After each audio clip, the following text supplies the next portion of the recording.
नमस्कार बच्चों, मैं जीडी सर स्वागत करता हूं आपके अपने YouTube channel learn with GD पर, जिसमें हम नेक्स्ट चैप्टर कार्बन की बात करेंगे। इसके मैं बहुत महत्वपूर्ण प्रश्न आपके लिए लेकर आया हूं और इस चैप्टर में ऐसे महत्वपूर्ण प्रश्न मैंने डाले हैं जिससे आपका पूरा चैप्टर क्लियर हो जाएगा। आपको एक्स्ट्रा में कुछ पढ़ने की जरूरत नहीं होगी। इसमें कुछ इमेजेस दे रखी हैं और साथ में कुछ एक्सप्लेनेशन भी दे रखी है, तो उनको आप ध्यान से सुने और वीडियो को एंड तक देखें, क्योंकि हर प्रश्न इंपॉर्टेंट है और लास्ट है वो बहुत ही ज़्यादा इंपॉर्टेंट है, में आना अनिवार्य है। तो चलिए पहले प्रश्न के साथ शुरुआत करते हैं। तो हमारा पहला प्रश्न है, पृथ्वी की भूपर्पटी में कार्बन की प्रतिशत मात्रा कितनी होती है? What is percentage of carbon present in earth crust? 2.0%, 2%, 2.02%, 0.03%। तो आपको यहाँ पर बगल में इमेज दिखा रखी है जिसमें आपको भूपर्पटी क्रस्ट क्या होती है वो समझ में आ रहा होगा। अर्थ की अपर लेयर होती है और यहाँ पर आपका जो कार्बन है वो कोल, खनिज, इनके रूप में 2%, 0.02% मिलता है। बिल्कुल सही आंसर है आपका सी। नेक्स्ट अपन देखते हैं, वायुमंडल में कार्बन मुख्यतः किस रूप में पाया जाता है? In which form is carbon mainly found in atmosphere? तो एटमॉस्फेयर में आपको पता ही है कि जो आपका मेनली कार्बन है वो कार्बन डाइऑक्साइड CO2 के फॉर्म में मिलता है। चलिए, तो आपका यहाँ पर सही आंसर हो जाएगा कार्बन डाइऑक्साइड। बढ़ते हैं अगले प्रश्न पर। अगला प्रश्न है हमारा, कार्बन आयनिक बंध बनाने के बजाय सहसंयोजक बंध क्यों बनाता है? Why does carbon form covalent bond instead of ionic bond? क्योंकि कार्बन धातु है, बिकॉज कार्बन इज मेटल, क्योंकि कार्बन के पास केवल 2 इलेक्ट्रॉन होते हैं, because carbon has only 2 electrons, क्योंकि कार्बन 4 इलेक्ट्रॉन खोना या पाना कठिन होता है कार्बन के लिए, बिकॉज लूजिंग और गेनिंग 4 इलेक्ट्रॉन इज डिफिकल्ट, क्योंकि कार्बन उच्च ऊर्जा देता है, because carbon gives high energy. तो यहाँ पर आपके जो है सी ऑप्शन सही होगा, बिकॉज लूजिंग और gaining 4 electron is difficult. Carbon एक छोटा एटम होता है तो उसके लिए 4 इलेक्ट्रॉन देना और ग्रहण करना बहुत कठिन होता है। इसमें बहुत ज़्यादा ऊर्जा की जरूरत होती है, तो इतनी ऊर्जा कार्बन के पास नहीं होती है।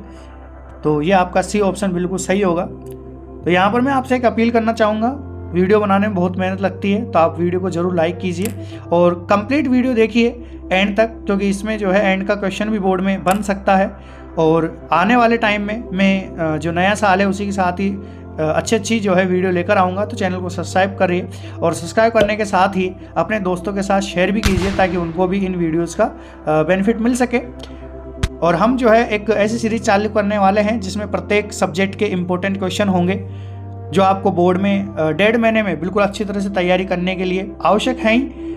और साथ में मैं आपको बताना चाहूँगा कि आपके एग्ज़ाम की डेट आ चुकी है, 12 फरवरी से आपके एग्ज़ाम स्टार्ट हो जाएंगे, तो हमारे पास दिन बहुत कम है। तो मैं चाहता हूँ कि उस सीरीज़ के माध्यम से आपकी अच्छी पढ़ाई हो सके। तो हमारा अगला प्रश्न है, सहसंयोजक बंध क्या होते हैं? What is a covalent bond? Electron के स्थानांतरण से बना बंध, bond formed by transfer of electron. आयनों के आकर्षण से बना बंध, bond formed by attraction of ion. Electron युग्म के साझाकरण से बना बंध, bond formed by sharing of electron pair. धात्विक बंध, मेटलिक बॉन्ड। तो यहाँ पर आपको दिखा रखा होगा कि इलेक्ट्रॉन की जब शेयरिंग होती है तब जाके आपका जो है कोवेलेंट बॉन्ड बनता है। तो आपका इसी के साथ ही कौन सा ऑप्शन? सी ऑप्शन आपका बिल्कुल सही हो जाएगा। इलेक्ट्रॉन युग्म के साझाकरण से बना बंध जो है आपका सहसंयोजक बंध होता है। चलिए बढ़ते हैं अगले प्रश्न पर। सहसंयोजी यौगिकों का गलनांक कम क्यों होता है या सामान्यतः कैसा होता है? What is generally the melting point of covalent bond? तो यहाँ पर आपका आंसर होगा सी, कम, लो होता है, क्योंकि यहाँ पर आपका जो है सहसंयोजक बंध बनता है जो एक कमजोर बंध है, जिसकी वजह से आपका यहाँ पर ऊर्जा कम देनी होगी, तो मेल्टिंग पॉइंट और बॉइलिंग पॉइंट भी कम होगा। चलिए बढ़ते हैं अगले प्रश्न पर। अगला प्रश्न है हमारा, कार्बन के अपरूप एलोट्रोप्स क्या होते हैं? What are allotropes of carbon? तो कार्बन के विभिन्न यौगिक, different compound of carbon. Carbon के वे रूप जिनके भौतिक गुण अलग अलग होते हैं, different physical forms of carbon. Carbon और धातु के मिश्रण, mixtures of carbon and metals. Carbon के आयंस ऑफ कार्बन। तो यहाँ पर आपका सही आंसर होगा, आपको दिख भी रहा होगा, कार्बन के 3 अपर रूप होते ही हैं। तो अपर रूप होते क्या हैं? वे ऐसे कार्बन के यौगिक होते हैं जिनके भौतिक गुण अलग अलग होते हैं। ठीक है, चलते हैं अगले प्रश्न पर। निम्न में से कौन सा कार्बन का अपर रूप है? तो डायग्राम से ही आपका क्वेश्चन क्लियर हो जाएगा। तो यहाँ पर आपको दे रखा है कार्बन डाइऑक्साइड, मीथेन, हीरा और ethane.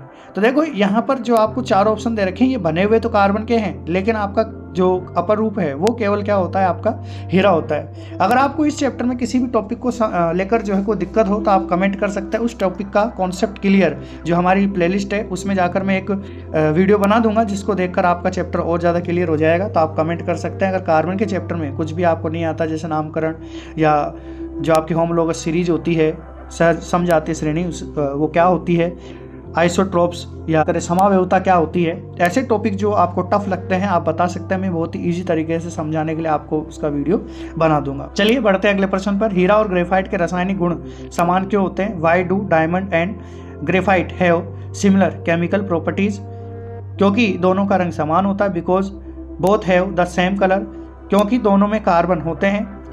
Because both contain carbon atoms? क्योंकि दोनों की संरचना समान होती है। Because their structure are same? क्योंकि दोनों विद्युत के सुचालक होते हैं। Because both conduct electricity. तो आप देखकर समझ गए होंगे, ऑप्शन जो है आपको इस टाइप से दे रखे हैं, आप आसानी से इसका आंसर देख सकते हैं। तो आपका सही आंसर होगा यहाँ पर आपका बी, क्योंकि दोनों में कार्बन परमाणु होते हैं या दोनों ही कार्बन परमाणु के बने होते हैं। चलिए फटाफट से अपना अगला प्रश्न देखते हैं। फुलरेंसी 60 की संरचना कैसी होती है? आपको पता ही होगा, फुटबॉल की जैसी होती है और आपको डायग्राम में देखकर बिल्कुल एकदम स्पष्ट समझ में आ रहा होगा कि फुटबॉल जैसी इसकी स्ट्रक्चर है। तो आपका ऑप्शन जो है सी बिल्कुल सही हो जाएगा। नेक्स्ट प्रश्न देखते हैं। निम्न में से कौन सा कथन सही है? Which of the following statement is correct? हीरा विद्युत का सुचालक होता है। डायमंड कंडक्ट्स इलेक्ट्रिसिटी, यह आपका रॉन्ग है।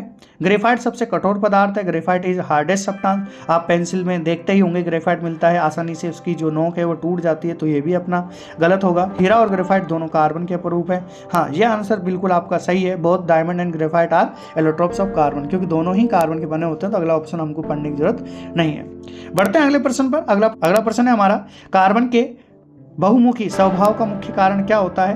तो कार्बन में ऐसी कौन सी प्रॉपर्टीज होती हैं, ऐसे कौन से गुण होते हैं जिसकी वजह से वो इतने सारे यौगिक दिखाता है और इतने सारे यौगिकों के साथ, परमाणुओं के साथ जो है बंध बना लेता है? तो what is the main reason for the versatile nature of carbon? तो आपने ये टॉपिक जरूर पढ़ा होगा, ये बोर्ड की दृष्टि से इंपॉर्टेंट भी है। मेरे को लगता है कि कैटेशन और चतुसंयोजकता जो है बोर्ड में जरूर आएगी, जो कि इस ऑप्शन का ऑप्शन जो है आपका सही भी है। तो चलते हैं, बढ़ते हैं अगले प्रश्न पर। अगला प्रश्न है हमारा, कैटेशन से क्या तात्पर्य होता है? What is mean by cation? तो इस वजह से मैंने ये हमारे एमसीक्यूज में शामिल कर लिया है। तो विभिन्न तत्वों के बंध बनना, बॉन्डिंग विद डिफरेंट एलिमेंट्स, कार्बन परमाणुओं का आपस में जुड़ना, self linking of carbon atoms, आयनिक बंध बनाना, formation of ionic bonds, hydrogen से अभिक्रिया, रिएक्शन विद हाइड्रोजन। तो यहाँ पर आपके जो है ऑप्शन हो जाएगा क्या? कार्बन का आपस में जुड़ना, यह आपका सेल्फ लिंकिंग ऑफ कार्बन, ये कैटेशन को रिप्रेजेंट करता है। नेक्स्ट देखते हैं। तो नेक्स्ट प्रश्न है हमारा, कार्बन की चतुसंयोजकता का क्या अर्थ होता है? 4 इलेक्ट्रॉन खोना, 4 इलेक्ट्रॉन पाना, 4 बंध बनाने की क्षमता और 4 आयन बनाना। Losing 4 electron, gaining 4 electron, ability to form 4 bonds, formation of 4 ions. तो यहाँ पर आपके टेट्रावैलेंसी का मतलब होता है 4 बंध बनाने की क्षमता। ये दोनों ही प्रॉपर्टी में फिर से बता रहा हूँ, बहुत इंपॉर्टेंट है, आप जरूर याद कर लेना। चलिए बढ़ते हैं अगले प्रश्न पर। निम्न में से कौन सा संतृप्त हाइड्रोकार्बन है? तो देखिए बच्चों, पहले बात तो ये कि इस टाइप के अगर आपको कोई क्वेश्चन आ जाता है तो आपको इसको फॉर्मूला लगाकर समझना होता है। ऐसे बहुत सारे प्रश्न आपके बोर्ड में पूछे गए, तो मैंने आपको पहले भी वीडियो में बोला है, अगर आपको कोई भी टॉपिक ऐसा समझ में नहीं आता है जो आपको थोड़ा टफ लगता है, तो आप बिल्कुल बेझिझक कमेंट कर सकते हैं, जिसके लिए मैं आपके लिए वीडियो बना दूंगा। आपको कुछ भी घबराने की जरूरत नहीं है। और अगर आपको कार्बन चैप्टर ज़्यादा ही कठिन लगता है तो मैं इसका 1 शॉट वीडियो बना दूंगा, जिससे आपको इसको चैप्टर को समझने में बहुत आसानी होगी। तो यहाँ पर आपका सही आंसर मीथेन होगा, क्योंकि इसमें केवल एकल बंध पाया जाता है। चलिए अगला जो प्रश्न है हमारा, असंतृप्त हाइड्रोकार्बन में कौन सा बंध पाया जाता है?